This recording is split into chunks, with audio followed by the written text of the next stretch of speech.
இன்றைக்கி நாம் சிம்பிளாக நாட்டுக்கோழி குழம்பு எப்படி பண்ணுறதுன்னு பார்ப்போம்.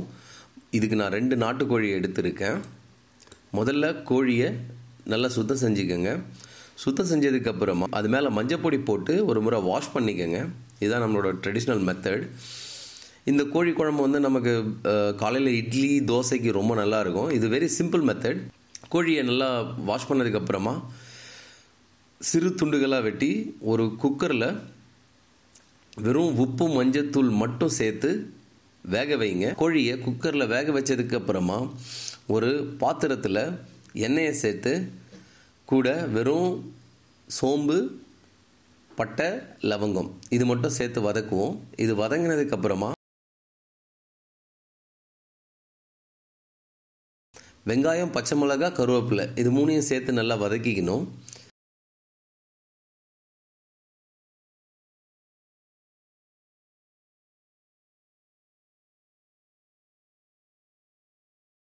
இது வதங்கினதுக்கப்புறமா இஞ்சி பூண்டு பேஸ்ட் இதில் சேர்க்குறோம்.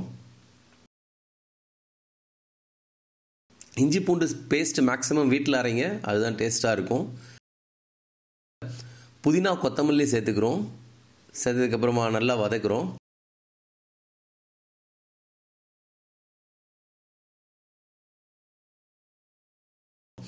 வெங்காயம் நல்லா வதங்கினதுக்கப்புறமா தக்காளியை சேர்க்குறோம். தக்காளியை வேக வைக்க கூட கொஞ்சம் உப்பு சேர்த்து ஒரு 2-3 நிமிஷம் மூடி வச்சாலே வெந்துடும். அதுக்கப்புறமா இது கூட கொஞ்சம் மஞ்சப்பொடி சேர்த்து நல்லா வதக்கிக்கிறோம்.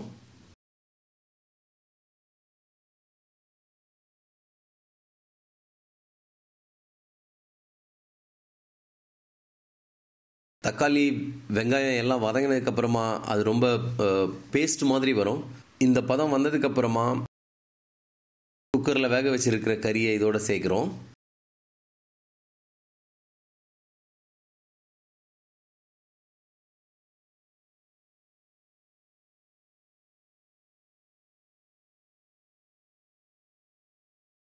இப்போ இது கூட தேவையான அளவு மிளகாய் பொடி சேர்த்துக்கலாம். இது வீட்டில் அரைச்ச மிளகாய் பொடி. காரம் கம்மியாக இருக்கும், கிரேவி திக்காக வரும். ஏற்கனவே நான் கறியில் உப்பு போட்டிருக்கிறேன், அதனால் கிரேவிக்கு மட்டும் உப்பு சேர்த்தா போதும்.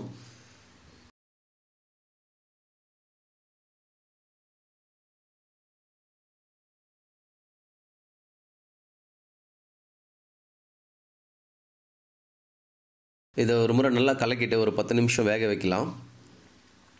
10 நிமிஷத்துக்கு அப்புறமா இது நல்லா திக்காக வந்துடும். கொஞ்சம் அடிப்பிடிக்காமல் பார்த்துக்கோங்க, அடிக்கடி கொஞ்சம் கிளறி விடணும். 10 நிமிஷத்துக்கு அப்புறம் நமக்கு இந்த பதம் வந்துடும். இந்த மாதிரி எண்ணெய் மேலே மிதக்க ஆரம்பிச்சிருச்சுன்னா இது ரெடி ஆயிடுச்சுன்னு அர்த்தம். இது இட்லி தோசை கூட ரொம்ப டேஸ்ட்டாக இருக்கும். நீங்களும் வீட்டில் செஞ்சு பாருங்கள், எப்படி இருக்குன்னு சொல்லுங்கள். இந்த வீடியோ உங்களுக்கு பிடிச்சிருந்ததுன்னா லைக் பண்ணுங்கள், சப்ஸ்கிரைப் பண்ணுங்கள். தேங்க்யூ.